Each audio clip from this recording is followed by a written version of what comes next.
నమస్తే, welcome to news line. గత నెల రోజులుగా నీట్ పేపర్ కి సంబంధించిన లీకేజ్ కారణంగా ఎంతో మంది బలవుతున్నారు, చాలా మంది ఇబ్బంది పడుతున్నారు అనే ఉద్దేశంతో కాక్రోచ్ జనతా పార్టీ ఏదైతే దేశవ్యాప్తంగా నిరసనలు కొనసాగిస్తుందో ఈ రోజు తెలంగాణ రాష్ట్రంలో బీఆర్ఎస్ ఆధ్వర్యంలో ధర్నా చౌక్ లో నిరసనలు చేస్తున్నారు. ఒకసారి మనతో పాటు హరీష్ రెడ్డి గారు ఉన్నారు, ఒకసారి మాట్లాడించే ప్రయత్నం చేద్దాం. మన చెప్పండి, ఏం చెప్తారు?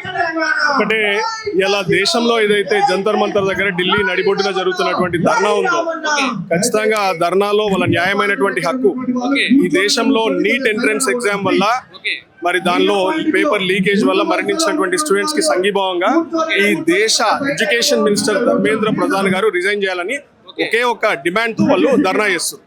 అటువంటి ధర్నా చేస్తున్నటువంటి వ్యక్తులు స్టూడెంట్స్, నిరుద్యోగులు మొన్న ఒక పిలుపునిచ్చారు జూలై 20th రోజు, peaceful March to the parliament అని చెప్పి. వాళ్ళు పీస్ఫుల్ గా మార్చ్ ఫాస్ట్ లో వెళ్తా ఉంటే పార్లమెంట్ కి గొడ్లను బాదినట్టు, బర్లను బాదినట్టు విపరీతంగా వాళ్ళని కొట్టుకుంటూ ఆఖరికి మఫ్టీలో సివిల్ డ్రెస్ లో ఉన్నటువంటి పోలీసులు కూడా దారుణమైనటువంటి హింసాకాండకు పాల్పడి యువతులను కూడా ఇవ్వకుండా లేడీస్ పైన కూడా ఇష్టారాజ్యంగా కొట్టినటువంటి దృశ్యాలను మనం చూస్తాం. సో దానంతటి పైన ఇలా సంఘీభావంగా కేటీఆర్ గారు ఇలా మైల్ స్టోన్ బర్త్డే అనేది 50th బర్త్డే, ఆ సెలబ్రేషన్స్ అన్నిటికీ దూరంగా ఉండి ఇలా స్టూడెంట్స్ సఫర్ అవుతున్నారు. ఎల్నినో ఎఫెక్ట్ వల్ల, ఈ దుర్మార్గపు రేవంత్ రెడ్డి ప్రభుత్వం వల్ల కన్నెపల్లి దగ్గర పంప్ హౌస్ ఆన్ చేయకపోవడం వల్ల రిజర్వాయర్ ఎడార్ లాగా తలపిస్తూ ఇలా ప్రజలు, రైతులు ఎట్లయితే వర్ణనాతీతమైనటువంటి బాధలు పడుతున్నారో దాని దృష్ట్యా ఇలా బర్త్డే సెలబ్రేట్ చేసుకోకుండా ఇక్కడ ధర్నా చేద్దామని వస్తున్నారు. ఇలా ఎడ్యుకేషన్ మినిస్టర్ ధర్మేంద్ర ప్రధాన్ గారు రాజీనామా చేస్తే ఈ ప్రాబ్లమ్ సొల్యూషన్ దొరుకుతుందా, అయిపోతుందా అని చెప్తున్నారు. దీనికి ఏం చెప్తున్నారు? The real solution, the actual solutions they are asking is not the resignation of Dharmendra Pradhan. Accountability అడుగుతున్నారు వాళ్ళు, జవాబుదారీతనం. ఎవరో ఒకరు అకౌంటబుల్ తీసుకోవాలి, తీసుకొని ఖచ్చితంగా ఈ తప్పు జరిగింది అని చెప్పేసి they have to own that accountability and they have to resign, or else the Prime Minister of India has to sack that minister from the cabinet. ఇదేమీ జరగకుండా అది జరుగుతుందా జరగదా అని అంటే దానికి తెలియదు, కానీ first someone has to take the responsibility. So ఆ రెస్పాన్సిబిలిటీ స్టార్ట్ చేయాలని చెప్పేసి ఇలా వాళ్ళు ఆయన రెసిగ్నేషన్ కోరుతున్నారు. ఎందుకంటే ఆయన డిపార్ట్మెంట్ లోనే ఇది జరిగింది. దీని తర్వాత మిగతా డిపార్ట్మెంట్స్ లో ఏమేమి జరిగినా వాళ్ళందరినీ కూడా రిజైన్ చేయమని చెప్పేసి ఒత్తిళ్లు జరుగుతాయి. Definitely someone has to start that movement. Okay, BJP government దగ్గర అకౌంటబిలిటీ అండ్ ఆన్సర్ లేకనే లాఠీ చార్జీలు, టియర్ గ్యాస్ ఉపయోగిస్తుందని చెప్పొచ్చానా? బరాబర్ బాజాబ్తా. వాళ్ళకి అంతకంటే ఇంకొకటి తెలిసింది ఏం లేదు. ఎక్సెసివ్ ఫోర్స్ యూజ్ చేయడము, ఏది నిరసన వ్యక్తం చేస్తున్నటువంటి స్టూడెంట్స్ మీద పెల్లెట్స్ యూజ్ చేయవచ్చా, పెల్లెట్ గన్స్ తో పెల్లెట్స్ యూజ్ చేయవచ్చా, ఇంటర్నేషనల్ లాస్ కి అగేన్స్ట్ అది. అవి వచ్చి గుచ్చుకొని ఇట్లా రక్తాలు కారుతా ఉన్నాయి పిల్లలకి. ఒక అమ్మాయి వెళ్తా ఉంటే ఆ అమ్మాయికి డిగ్నిటీ కూడా ఇవ్వకుండా ఆమె బ్యాక్ లో ఒక లాఠీ బట్టి పుష్ చేస్తున్నారు. What kind of dignity is that? Rapid action force వాళ్ళు, ఢిల్లీ పోలీస్ వాళ్ళు ఇంత బ్రుటాలిటీ చేస్తారని చెప్పేసి ఎవరు అనుకోలేదు. This is undemocratic, unconstitutional, inhuman. గత 2 రోజులుగా విద్యార్థులు శాంతియుతంగా నిరసనలు తెలుపుతున్నారు, ఎక్కడ ఏమి ఆటంకాలు కలిగించట్లేదు. వాళ్ళని యాంటీ నేషనల్స్, వీళ్ళు ఉగ్రవాదులు అనే మాటలతో వాళ్ళు చెప్తున్నారు. ఏం చెప్తారు? బీజేపీ 2014లో ఈ దేశంలో అధికారంలోకి వచ్చిన మొదటి రోజు నుండే వాళ్ళకి వ్యతిరేకంగా ఎవరు ఏం మాట్లాడినా యాంటీ డెమోక్రటిక్, యాంటీ నేషనల్స్, తుగ్డే gang, go to Pakistan, anti Hindu, ఇవన్నీ మాట్లాడేటువంటి ఒక వ్యవస్థ వాళ్ళు ఏర్పాటు చేసుకున్నారు. దాడులు చేస్తారు యాంటీ హిందూ అని, యాంటీ నేషనల్ అని చెప్పేసి. ఇది సరైనటువంటి సంప్రదాయం కాదు.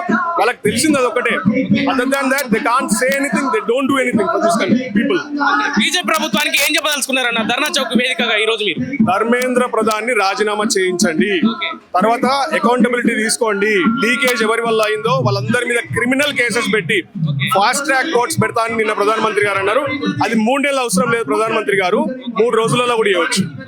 లీకేజ్ ఎక్కడ జరిగిందో వాళ్ళని దొరకబట్టి వాళ్ళకి maximum punishment, capital punishment issue చేయండి. First of all it has to start from the resignation of the education minister Dharmendra Pradhan. That is our only demand. నెల రోజుల తర్వాత ప్రధానమంత్రి గారు రెస్పాండ్ అవుతూ నైట్ ఒక వీడియో చేసి పెట్టడం జరిగింది.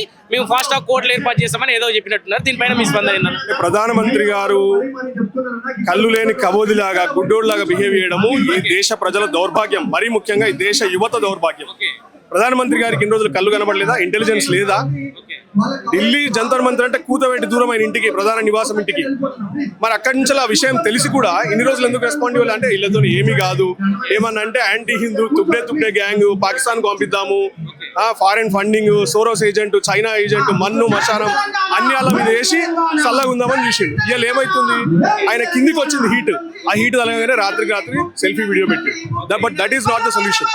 The solution is education minister must resign. That is the only solution. ధర్నా చౌక్ వేదికగా బీఆర్ఎస్ అండ్ బీఆర్ఎస్వి ఏం చెప్పబోతుంది? కేటీఆర్ గారు ఏం చెప్పబోతున్నారు? ఎలాంటి భరోసా ఇవ్వబోతున్నారు నీట్ ఎగ్జామ్? ఈ రాష్ట్రంలో కూడా నిరుద్యోగులు యువత సతమతమవుతున్నారు.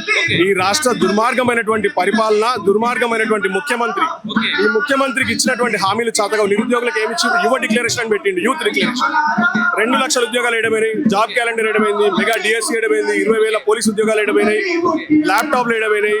ఇస్తా అన్నటువంటి ఆ ఉద్యోగాలన్నీ కూడా పక్కన పడేసి ఇవి అడిగితే కేసీఆర్ గారిని పేగులు తీసి మెడలు వేసుకుంటా, కేటీఆర్ గారిని తిట్టుడు, లేదా గ్లోబరీనా సంస్థతో లింకులు కట్టుడు. మరి అదే గ్లోబరీనా సంస్థతో ఈ సన్నాసి ప్రభుత్వం, ఈ సన్నాసి రండ ముఖ్యమంత్రి ఎందుకు ఇలా వాళ్ళకు కూడా కాంట్రాక్ట్లు ఇస్తున్నాడు? దీనికి సమాధానం లేదా? ఈ ముఖ్యమంత్రి సిగ్గులేనోడు వీళ్ళ నాయకుడు రాహుల్ గాంధీని అక్కడ అరెస్ట్ చేసి గుంజుకపోతా ఉంటే కొడంగల్ ఏం బిక్తున్నాడండి? కేవలం మోడీతో లాలుచి పడ్డాడు. మోడీ అంటే ఉచ్చబడుతుంది ముఖ్యమంత్రికి. ఎందుకంటే ఏదైతే ఓటుకు నోటు కేసు ఉందో, ఇంకొకటి 2.5 ఏళ్ల నుంచి ఏదైతే దోచుక తిన్నాడో పందుకొక్కలాగా, వాటన్నిటి వల్ల ఉచ్చబడుతుంది. ఈడీ సిబిఐ ఇక్కడ దాడి చేస్తారు అని. అందుకే ఆయన పోయి కొడంగల్ తలదాచుకున్నాడు పిల్లి లెక్క. ఏదో నామమాత్రంగా తప్పని పరిస్థితుల్లో కొడంగల్లో నిరసన చేపట్టారు రేవంత్ రెడ్డి గారు అని చెప్పుకోవచ్చా? నేను ఒక్క విషయం అడుగుతా అండి.